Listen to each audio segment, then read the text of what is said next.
ایک بڑے محدث کا واقعہ ہے. مسجد میں بیٹھ کر کے حدیث شریف کا درس دے رہے ہیں اور پڑھاتے پڑھاتے کھڑے ہو جاتے تھے، پھر بیٹھ جاتے تھے، پڑھاتے پڑھاتے پھر کھڑے ہو جاتے تھے، پھر بیٹھ جاتے تھے. تمام شاگرد سمجھ نہیں پا رہے تھے کہ آخر حضرت آج یہ کیوں کر رہے ہیں ایسا. پڑھا رہے ہیں، پڑھاتے پڑھاتے کھڑے ہو جاتے ہیں، پھر بیٹھ جاتے ہیں، پھر پڑھانے لگتے ہیں، پھر کھڑے ہو جاتے ہیں. شاگردوں نے آخر میں پوچھا کہ حضرت اس عمل کا کیا راز ہے؟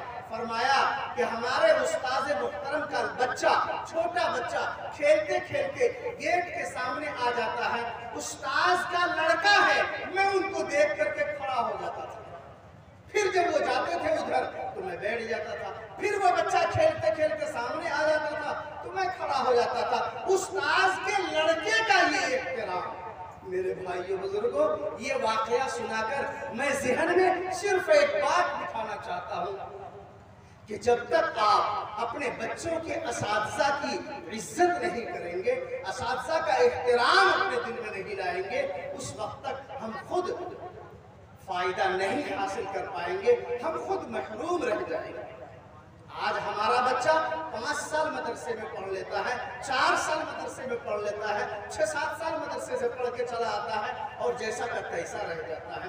اس کے اندر کوئی تبدیلی نہیں آتی ہے، اور خود جب وہ خود نہیں بدلا ہے تو وہ آپ کے گھر کے رنگ کو کہاں سے بدل پائے گا.